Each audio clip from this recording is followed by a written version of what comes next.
abituriyentlər və kanalımın dəyərli izləyiciləri, sizlərə bugün izah edəcəyim mövzu qan damar sistemi olacaqdır. Onlayn dərslərimizə qatılmaq istəyirsinizsə, ekranda gördüyünüz 051 447 02 51 nömrəsinin WhatsApp ilə əlaqə saxlaya bilərsiniz. Həm aşağı siniflər, həm yuxarı siniflər yeni başlayacaq dərs qruplarımıza qatıla bilərsiniz.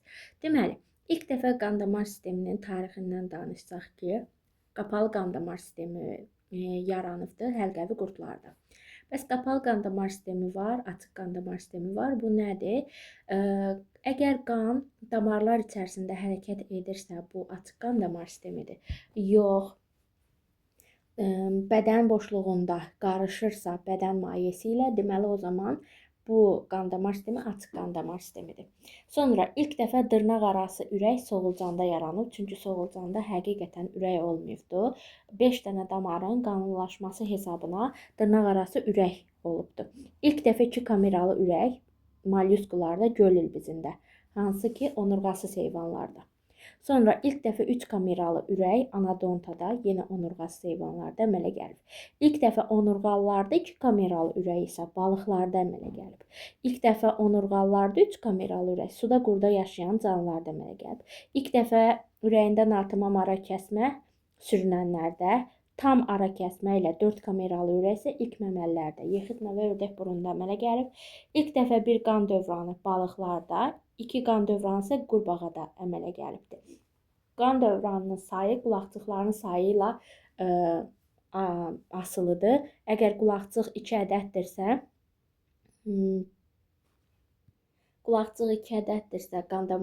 qan dövranı da 2 ədəddir. Yox, qulaqcıq 1 ədəddirsə, qan dövranı da 1 ədəddir. Sonra qandır, limfadır, toxuma mayeəsidir. Bunlar hansı orqanizmin daxili maye mühitini təşkil edir. Keçək növbəti hissəmizə. Deməli, qan damar sistemini nə təşkil edir? Əsasən biz bu dərsdə öyrənəcəyik ürək, qan və damarlar. Başlayaq ürəyin quruluşundan. Ürəyin quruluşundan desək, döş boşluğunda yerləşən ürək xaricdən birləşdirici toxumadan əmələ gəlib. İçərisində maye ilə dolu olan 2 qatlı ürək yanı kisə ilə əhatə olunur. Kisənin boşluğunda ürək mayesi ilə işləyən və onun sürtünməsini qoruyur bir kisədir. İnsanın ürəyi 4 kameralı olub, 2 qulaqcıq və 2 mədəcikdən ibarətdir. Artıq mən burada yazılanlarla deyil də şəkil üzərindən sizə izahlar verəcəm. Deməli, İnsanın ürəyi dedik ki, döş qəfəsində sol hissədə yerləşir. Xaricdən birləşdirici toxumadan ibarətdir. Orta qatı ürək toxumasının əzələsidir, hansı ki, xüsusi əzələ qrupudur. O daxili qatı isə tək qatlı epitelidən ibarətdir. Bu, bütün orqanlar üçün də keçərlidir. Məsələn, digər orqanların orta qatı olacaqdır saya əzələ, xaricdən birləşdirici toxuma, ən daxili qatları isə tək qatlı epiteli. Ürəyi biz ortadan 2 yerə bölsək, şəkildə baxan zaman, əgər bura bizim yazdığımız tərəf sağdırsa, amma biz onu şəkildən baxdığımız üçün sol tərəf qəbul edəcəyik. Sol tərəf isə sağ tərəf qəbul edəcəyik. İnsanın, baxın bu hissədə, bu hissə onun sağ mədəciyi, bu sağ qulaqcığı. Bu isə onun sol mədəciyi, bu isə onun sol qulaqcığı, bu isə sol mədəciyi. Fikir versəz, sol mədəciyin divarı sağ mədəciyin divarından qalındır. Bunun səbəbi isə sol mədəcikdə olan qan birbaşa bədənə vurulduğu üçün daha qüvvətli vurulmalıdır. Ona görə buranın əzələsi qüvvətli olur. Tam şəkildə belə bunlar arasında bir ara kəsmə mövcuddur. Bunu qara rənglə göstərim. Burada tam bir ara kəsmə mövcuddur. Sağ və sol tərəflə heç bir əlaqə yoxdur. Ara kəsmə dedik, yoxdur. Daha doğrusu ara kəsmə var və bunlar arasında heç bir əlaqəmiz yoxdur. Ürəyin qulaqcıqları və mədəcikləri arasında ara kəsmələr, yəni qapaqlar mövcuddur. Həmin bu qapaqlar, baxın bu hissələrdə olan qapaqlar olacaq taylı qapaqlar. Bir də burada görürsünüz ki, mədəcikdən belə bir damar çıxır, damarın en kəsiyi verilib. Burada da bir qapaq var. Hansı ki, bu qapaq da aypara qapaqdır. Bu isə mədəciklə mədəcikdən çıxan arteriya damarları arasında olan bir damarı xatırladır. İndi biz deyirik ki, bunu necə yadımızda saxlayaq? İlk öncə hansı tərəfdə hansı qapaqlar var?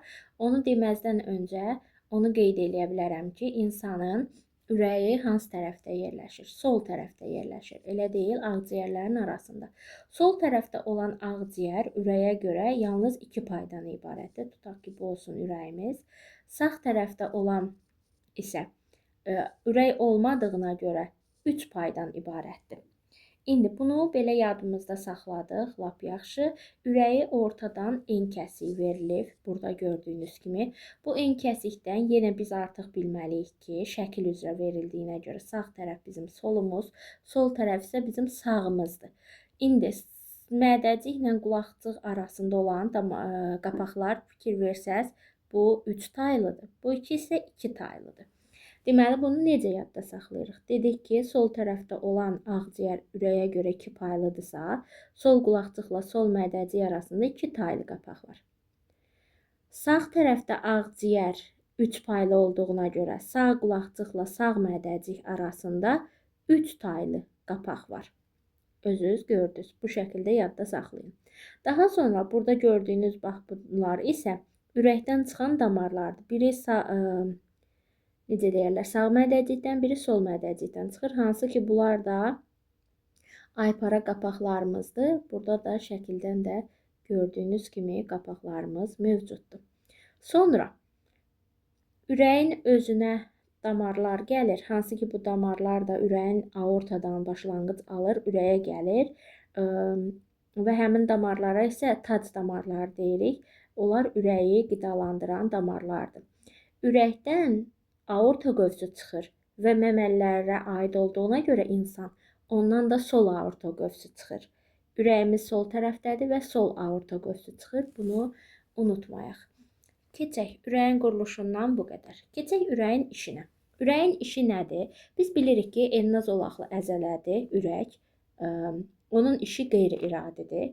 Ürək əzələsinin davamlı olaraq oyanma əmələ gətirməsi üçün xüsusi hüceyrələr qrupu var. Bu oyanma ürək kameralarının əzələvi divarlarının örtülməsi sayəsində əvvəlcə qulaqcıqlar, daha sonra isə mədəciklər yığılır. Ürəyin fəaliyyəti qulaqcıq və mədəciklərin ritmik olaraq təkrarlanan şəkildə yığılıb boşalmasından ibarətdir.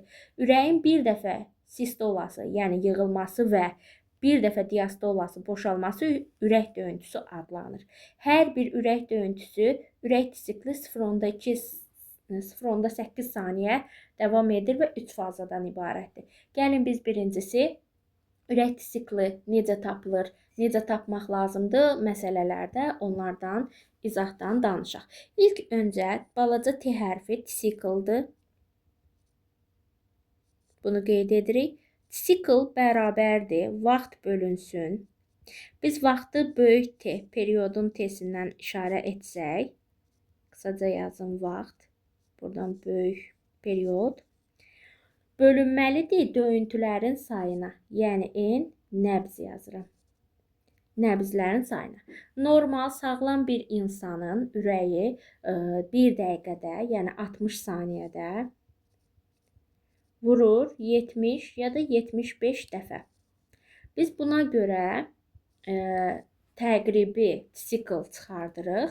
Bu zaman T bərabərdir 60 saniyəni bölərik 75-ə. Buradan təqribən alarıq 0.8 saniyə. Deməli, ürəyin 1 dəqiqədə sərf etdiyi siklı 0.8 saniyədir.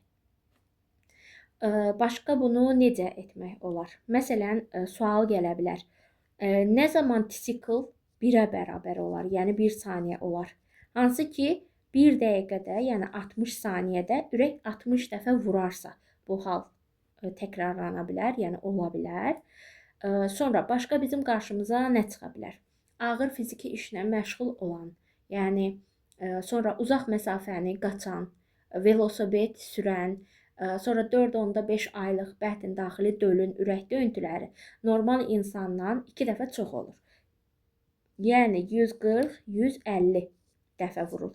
Bu zamanda döyüntünün sayı artdıqca tisikl azalmalıdır. Niyə? Biz bunu məsələn sinir sistemində də qeyd etmişdik ki, ürək döyüntüləri artdıqca tisikl azalırdı simpatik sinirlərdə. İndi tisikl ilə döyüntüyə baxsaz, nəbz vurğularının sayına tərs açılıdır.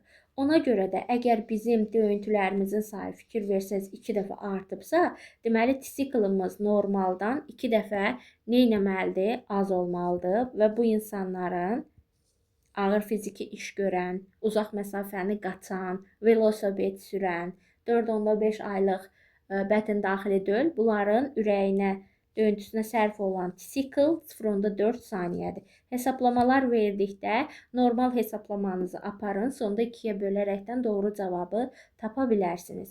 Bu şəkildə. Tisikl tapmaq, ürək döyüntüləri və s. bunlardan danışdıq. İndi qeydlərinizi götürsəz lap yaxşı olar, videonu dayandırıb. Gələk ürəyin işinə. Ürəyin işi 3 hissədən ibarətdir, yəni 3 tisikldan, 3 fazadan. Birinci fazaya biz deyirik ki, qulaqcıqların sistolası. 0,8 saniyəlik müddətdə qulaqcıqların sistolasına, yəni qulaqcıqların belə deyək də yığılmasına yazaq. Qulaqcıq yığılmasına 0,1 saniyə vaxt tələb olunur. Bəs o yerdə qalan 0,8 saniyə, onun deməli 0,7 saniyəsi isə ümumi qulaqcıqların boşalmasına sərf olunan vaxtdır. İkinci faza isə mədəciklərin sistolası. Mədəciklərin sistolası nədir? Mədəciklərin yığılması. Mədəciklərin yığılması olacaqdır 0,3 saniyə. Bu sistola yığılmadır. Və bunun boşalmasına isə, yəni mədəciklərin boşalmasına 0,5 saniyə vaxt tələb olunur.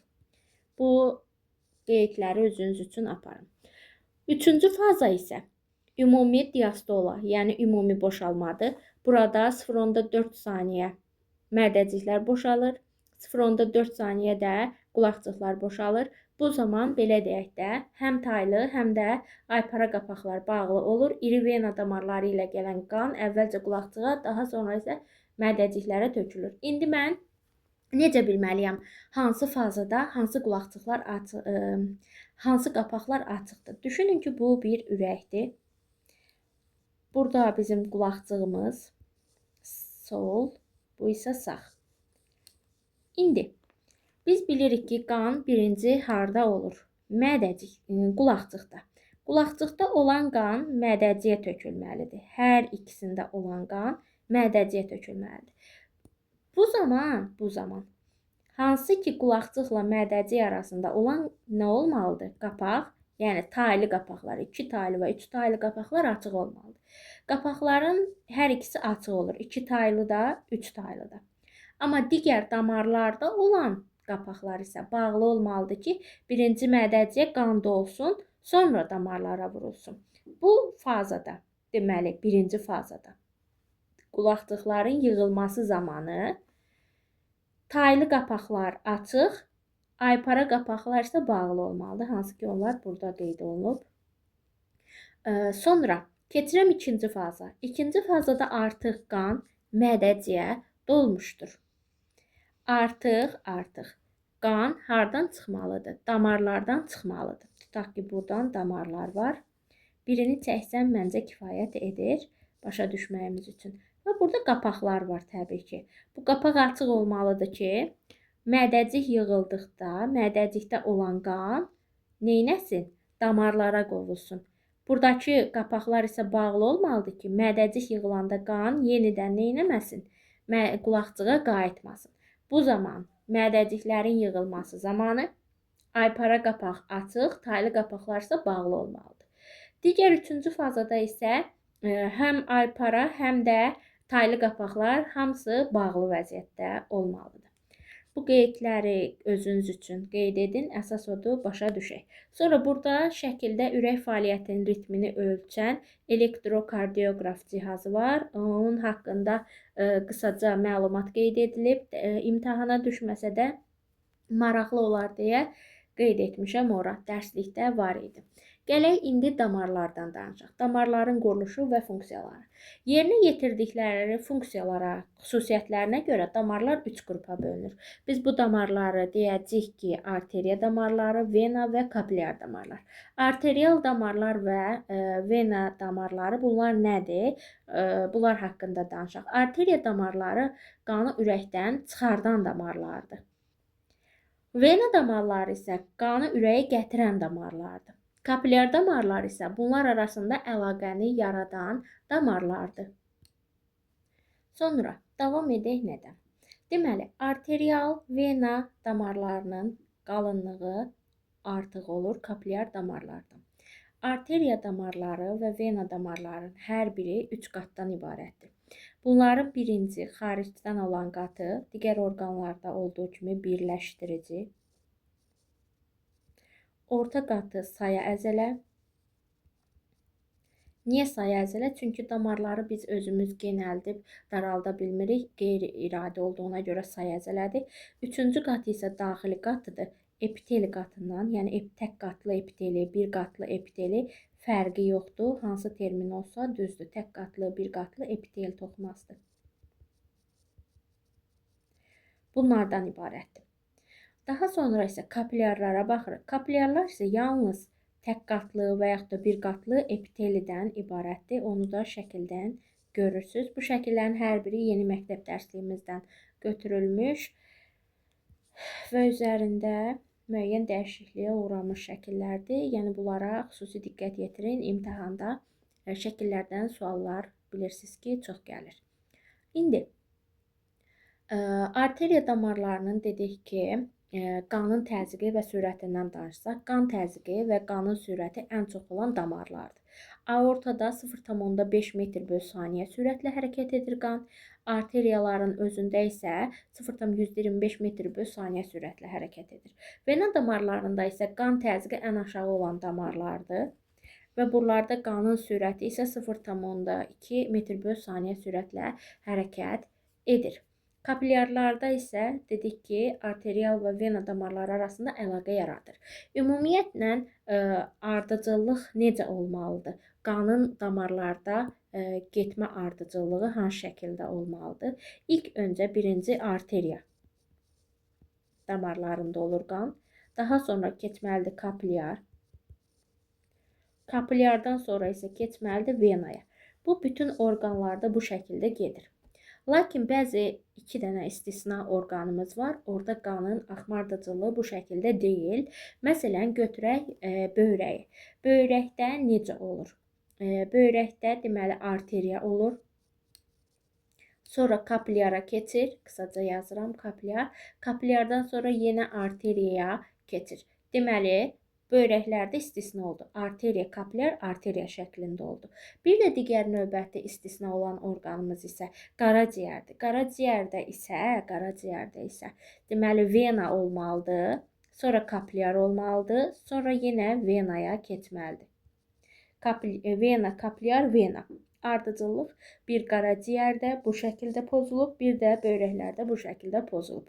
Bu necə olur? Birincisi var aortadan çıxan qan böyrəyi və yaxud da ki, qaraciyəri qidalandırmağa gələn, yəni oksigenlə təmin edən olsun. Bu zaman ardıcıllıq belədir. Normal orqanlarda olduğu kimi. Arteriya, kapilyar, vena şəklində. Yox, biri də var ki, qan böyrəklərdə təmizlənməyə gəlir. Bu zaman arteriya, kapilyar arteriya ardıcıllığında olur. Və yaxud da ki, bağırsaqdan çıxan qan vena ilə neynir? Qaraciyərə gəlir. Qaraciyərin qapı venası, sonra kapilyar, sonra yenə vena ilə neynir? Çıxır. Biri var orqanları qidalandırmağa gələn damar. Bu zaman arteriya, kapilyar, vena şəklindədir.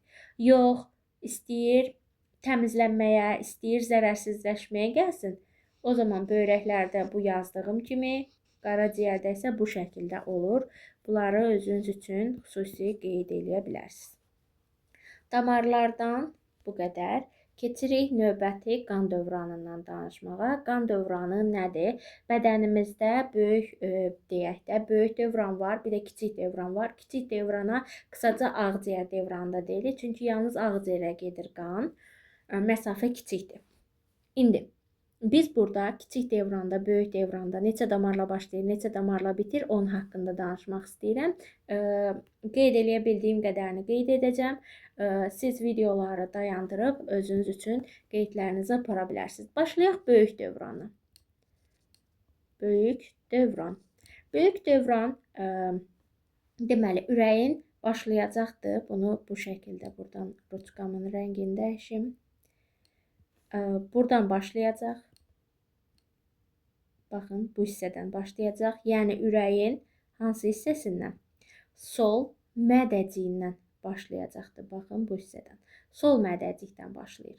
Sol mədəcikdən çıxan damar aorta damarı ilə bütün bədəni fırlanır, gəlir ürəyin sağ qulaqcığına. Deməli, sol mədəcikdə başlayır. Yazdım bura, sol mədəcikdə başlayır. Sağ qulaqcıqda bitir. Sol yazın bura. Daha aydın olsun. Deməli, böyük dövran sol mədəcikdə başlayır, sağ qulaqcıqda bitir. Başlayan zaman, belə deyək, aorta damarı ilə başlayır. Yəni, bir dənə damar ilə aorta. Aorta müəyyən qədər şaxələr verir, yəni buna biz saymırıq. Sadəcə olaraq deyirik ki, ürəyin sol mədəciyindən bir dənə aorta damarı çıxır. Müəyyən arteriyalara, onlar da müəyyən kapilyarlara parçalanaraq orqanlara gedir. Yuxarıdan olan orqanları qan, deməli, oksigen və qidalı maddələrlə zənginləşdirdikdən sonra onlarda olan zərərli maddələri, tullantı məhsullarını, pilus, karbon qazını toplayaraq yuxarı boş venaya, aşağıda olan orqanlardakıları isə aşağı boş vena toplayır. Aşağı və yuxarı boş vena, yəni 2 ədəd vena damarı ilə sağ qulaqcığa 2 vena ilə qayıdır.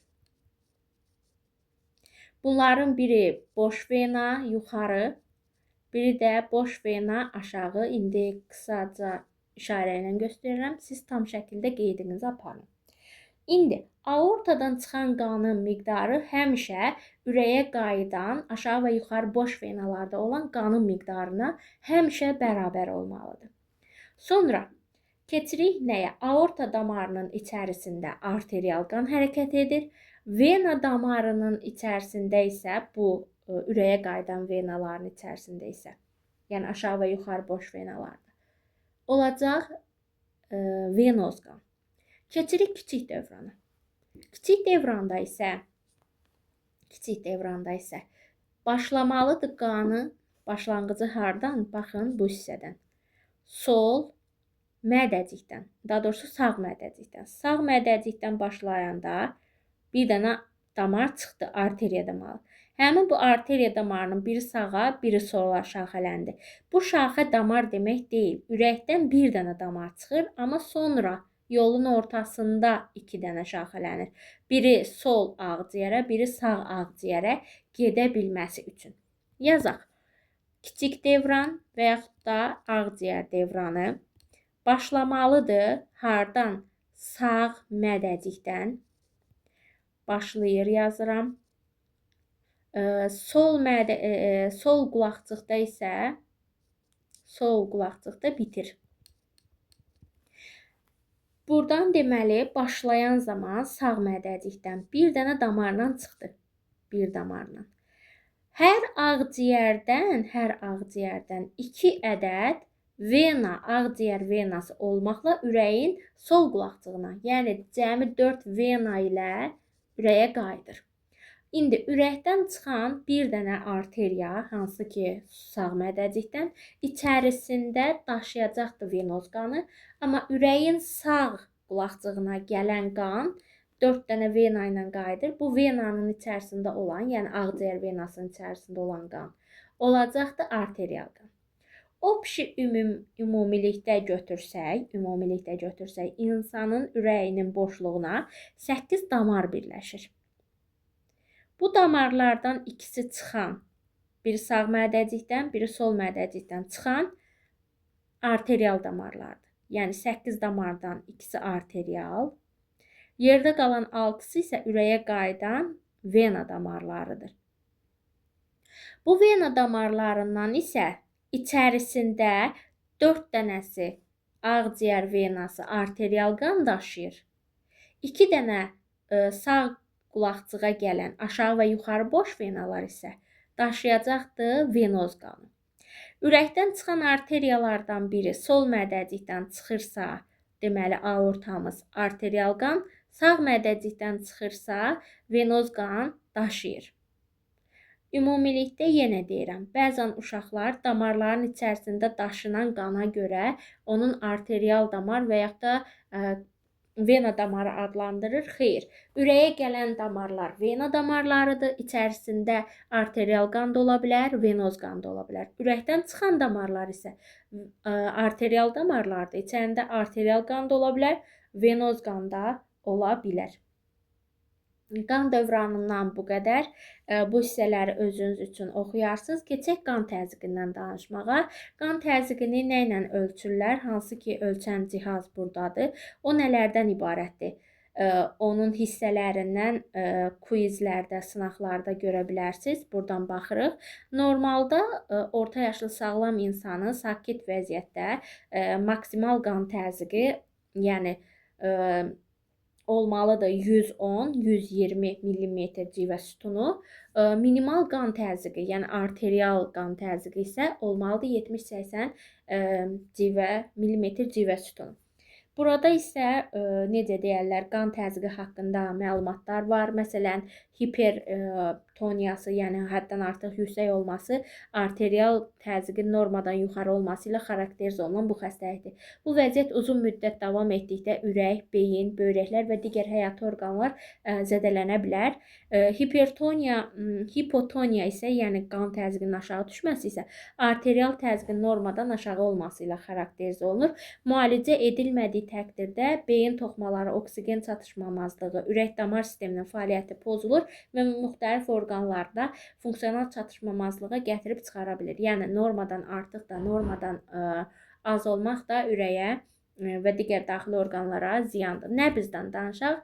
Nəbz nədir? Qanın kapillyar damarlarda hərəkət sürəti aortada sürətindən təxminən 500 dəfə daha yavaşdır. Sizcə bunun əhəmiyyəti nədir? Ürəyin fəaliyyəti ilə əlaqədar, məsələn, burada sizə suallar verir. Arteriyaların divarının ritmik dalğalanması nəbz adlanır. Yəni arteriya damarlarının biləyimizdə biz hərəkətinə baxsaq, hansı ki onların necə deyirlər, hərəkətini hiss eləyə bilərik. Bu isə nəbzdir. Nəbz əsasən boyunda, biləkdə, əsasən qolun bükəcək hissələrində, qatlanan hissələrdə daha yaxşı hiss etmək olar. Gələk qanın tərkibindən danışaq. İnsan orqanizmin daxili mühitini sabit saxlayır, yəni nisbi sabitdir. Qandır, limfadır, toxuma mayyəsidir. Bunlar maye mühitimizi təşkil edir. Qan birləşdirici toxuma olub özü. Sağlam bir insanın çəkisinin normalda 7-8%-ni qan təşkil edir. İnsan qanının isə 70 belə deyək də plazmadan və nələrdən? Formal elementlərdən ibarətdir. Plazmanın isə demək olar ki, 90%, hətta 92% sudan ibarətdir. Buna aid OTK-da sınaq da var. Düşübdür imtahana 2025-ci il, 2026-cı il tədris ilində. Sonra qanın deyirik 55%-ni təşkil edir plazma. Yerdə qalan 45%-ni isə təşkil eləyəcəkdir formallı elementlər. Qanın formallı elementlərinə biz leykositlər, sonra trombositlər və ağ qan hüceyrələri, leykosit, elektrosit, trombosit bunlar aiddir. Qırmızı qan hüceyrələri, elektrositlər, hansı ki ortadan basıq disk formasında olur, şəkildən də gördüyünüz kimi. Bunlar ilk əvvəl qırmızı sümük iliyində yaranırlar və o zaman nüvələri olur. Müəyyən bir müddətdən sonra artıq yetkin elektrositlərdə nüvə olmayacaqdır. Bunlar isə ömürlərini belə deyək də bölünə bilmir, sayını artıra bilmir nüvəsi olmadığına görə 120 gün ömrü var. Ömürlərini tamamladıqdan sonra isə qaraciyər və dalaqda başlayırlar parçalanmağa. Sonra gələk nəyə? Leykositlər. Leykositlərin bir neçə növü müəyyən edilib, mövcuddur. Onlar nüvəli hüceyrələrdirlər. Leykositlər rəngsiz olur, yalançı ayaqları var, fagositoz yolla bəzi leykositlər, məsələn, burada da gördüyünüz kimi hər hansısa bir orqanizmə düşmüş bakteriyaları məhv edir. Hansı ki, bu zərərlilərdən qoruyaraq insanın immunitetini də gücləndirmiş olur. Sonra əsasən deyirik bunlar da qırmızı sümük iliyində və limfa düyünlərində yaranır. Bir neçə saatdan bir neçə ilə qədər, aya qədər ömürləri ola bilər. Leykositlər adətən dalaqda parçalanır, qaraciyərdə parçalanmır. Orqanizmi mikroblardan, zərərli maddələrdən, yad cisimlərdən qoruyurlar. Fagositoz yolla qeyd etmişdim. Sonra bu hüceyrələr qan damarlarını tərk edə bilmə xüsusiyyətlərinə də malikdirlər. Keçək növbəti olan trombositlərdən danışaq. Qan hüceyrələrimiz, trombositlər də rəngsizdirlər. Bunların da nüvəsi olmur. Onlar da qırmızı sümük iliyində yaranırlar. Yaşama müddətləri 7-10 gündür. Trombositlər yenə qaraciyər və dalaqda parçalanır. Trombositlər qanın laxtalanmasını təmin edir. Qanın laxtalanması özü mürəkkəb bir prosesdir. Qan itkisinin qarşısını almaq üçün müdafiə mexanizmini vardır bunların. Bu prosesin baş verməsi üçün ilk öncə qanda kalsium 2 ionları, bir də K vitamininin olması, xüsusi plazma zülalları, fibrinogen və ondan yaranan fibrin mövcud olmalıdır. K vitamini qaraciyərdə prototombin və digər bəzi qan laxtalanması üçün vacib amillərin sintezi olmalıdır. Kalsium ionları bu amillərin aktivləşməsində və trombinin tromba çevrilməsinin qarşısında birbaşa iştirak edir, yəni durur. Yəni bu olmasa, deməli tromb laxta əmələ gəlmir. Limfada fibrinogen vardır. Limfa eyni şəraitdə qana nisbətən daha yavaş laxtalanır.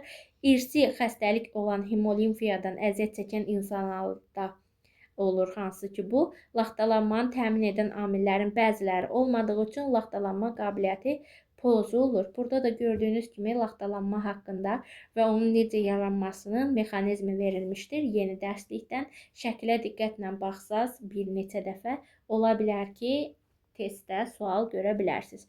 Gələk buradan elektrositlərin, leykositlərin və trombositlərin 1 kvadrat kubmetr qanda nə qədər rast gəlindiyinə baxaq. 1 kubmetr qanda 4-5 milyona yaxın orta hesabla qırmızı qan hüceyrələri ola bilər. Leykositlər isə 1 kub millimetrdə 4-10 min ola bilərlər. Trombositlər isə yenə 1 kub millimetrdə 150-400 min ola bilərlər. Bunların yaşama günləri 7-10 gündür.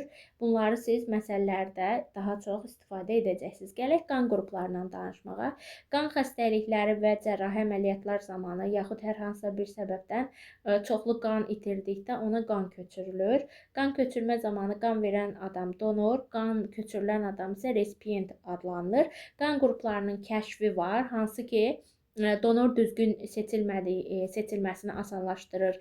Elektrositlərdə və qan plazmasında olan xüsusi zülallarla insanın qan qrupları müəyyən edilir. Məsələn, 1-ci, 2-ci, 3-cü qan qrupları var. Bunları kəşf edən alim Landsteiner olubdur. 4-cü qan qrupunu isə kəşf edən alim Jan Janicki olmuşdur. İndi biz burada nəyə baxmalıyıq? İnsan qanında A və B aglutinləri var ki, həmin bunlar anti-A və anti-B aglutinləridir. Həmin bunlar qanda olub olmamasına görə 4 cür qan qrupu yaranır. Əgər A və B antigenlərinin heç biri yoxdursa, qan birinci qan qrupudur. Əgər heç biri yoxsa, birinci qan qrupudur. A var, B yoxdursa, ikinci qan qrupudur. A yox, B vardırsa, olacaqdır 3-cü qan qrupu. Həm A var, həm B var. Bu zaman isə 4-cü qan qrupu olmuş olacaqdır. Bunları genetikada daha yaxşı öyrənəcəksiniz. Sonra bəzi qan qruplarının içərisində belə deyək də rezus faktor adlandırdığımız xüsusi bir zülal olur. Əgər bu zülal varsa, həmin insanların qanı RH müsbət qan qrupludur. Əgər bu zülal yoxdursa, onların qan qrupu RH mənfi şəklində göstərilir. Ən çətin tapılan qan qrupu 4-cü qan qrupudur. Ən çox tapılan qan qrupu isə 1-ci qan qrupudur. Bunların içərisində də ən az tapılan mənfi, ən çox tapılan isə müsbət qan qrupudur. Qan köçürmədən danışaq. Qan köçürmə üçün bunlardan da imtahana suallar düşür. Qan köçürən zaman xüsusi bir cədvəl olmalıdır, ona uyğunluq olmalıdır. Elektrositlər qan köçürən adamın orqanizmində bir-birinə yapışaraq parçalana bilər. Bu proseslər məsələn olmaması üçün düzgün riayət edilməlidir. Hansı insanlar qan verə bilər? Yaşı 18-65 arası olanlar və kütləsi 50 kiloqramdan olan sağlam, heç bir xroniki və yaxud da xəstəlik olan şəxslər olmamalıdır. Onlar donor ola bilərlər. Aşağıda da qan köçürmək üçün hansı cədvəl var? Özünüz görürsünüz. Buradan mən sizə deyə bilərəm ki, birinci qan qrupu hər kəsə qan verir. Hər kəsə verir qan. Amma yalnız özündən alır. Yalnız birinci qan qrupundan alır. 4-cü qan qrupu isə hər kəsdən qan alır. Amma yalnız özünə verir. İkinci qan qrupu birinci qan qrupu birincidən və özündən alır, amma yalnız özünə verir. Üçüncü qan qrupu isə özündən və birdən alır, amma yalnız özünə verir. Bunları videoyu dayandırıb təkrar qulaq asaraq qeyd götürə bilərsiniz. Bir də RH mənfi, RH müsbət söhbəti var. Deməli, qanı mənfi olan adam müsbətə qan verə bilər. Amma müsbət qanlı olan adam mənfiyə qan verə bilməz.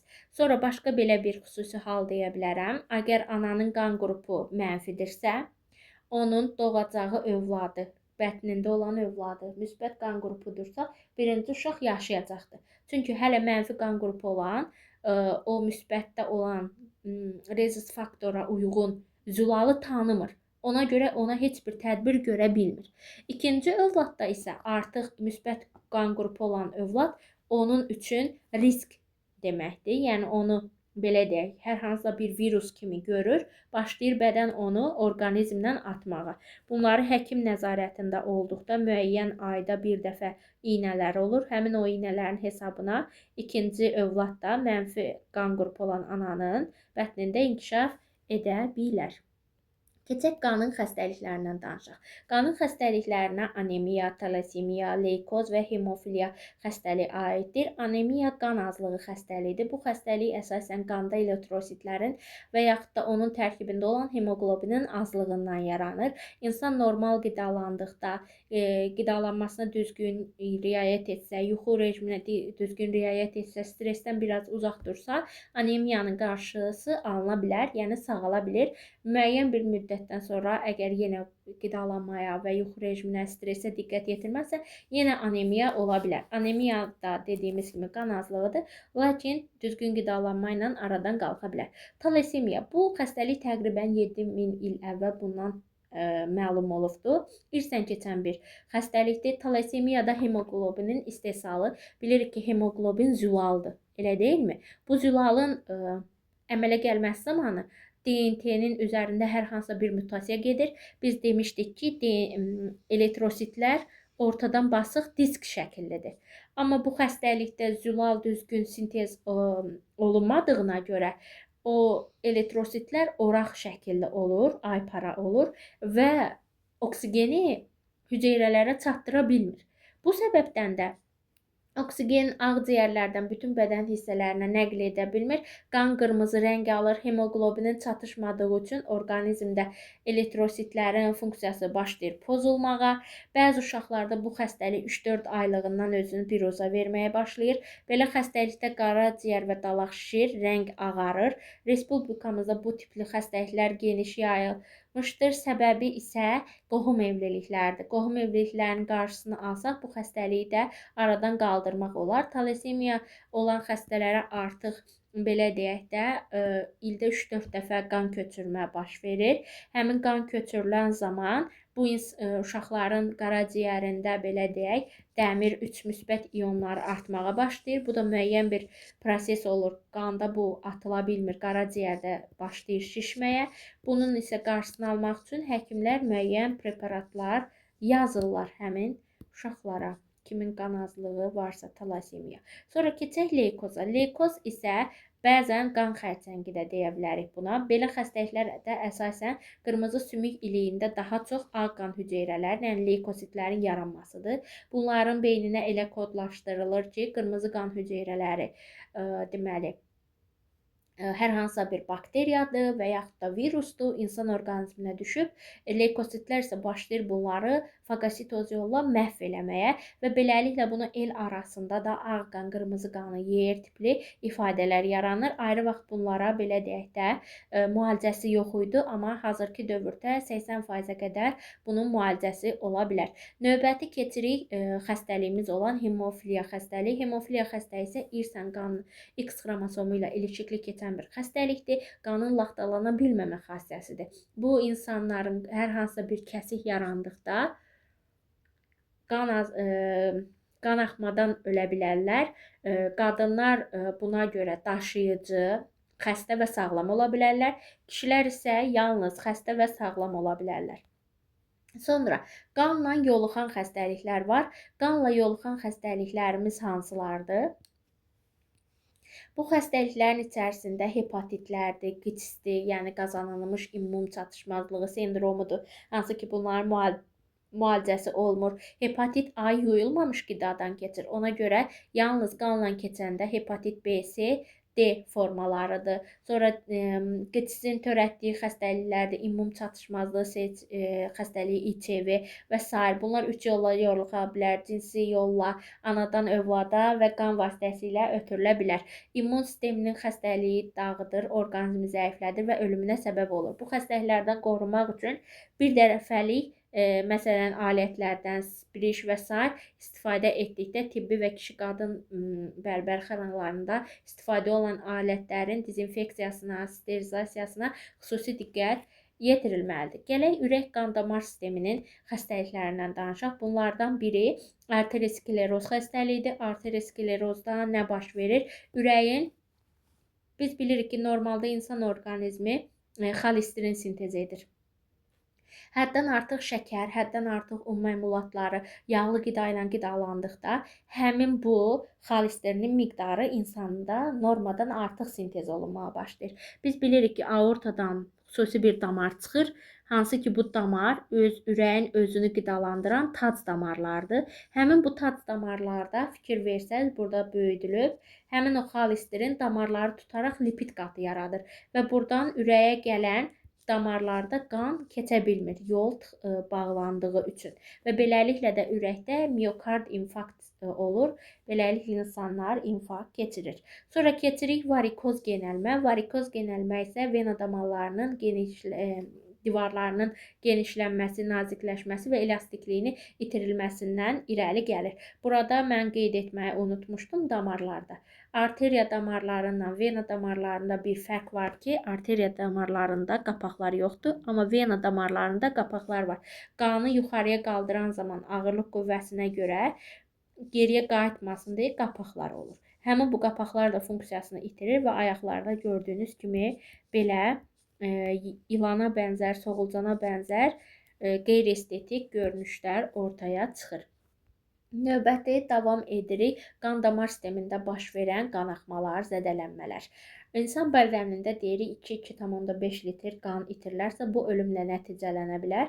Qadınlar daha çox qan itkisinə dözə bilir. Kişilərdə isə qadınlardan, məsələn, qadın 2-2,5-ə dözə bildiyi halda kişilər 1-1,5-ə dözdükdə risklidir. Çünki qadınlarda hər ay başı prosesi baş verdiyinə görə onlar qan itkisinə artıq orqanizm öyrəşmiş olur.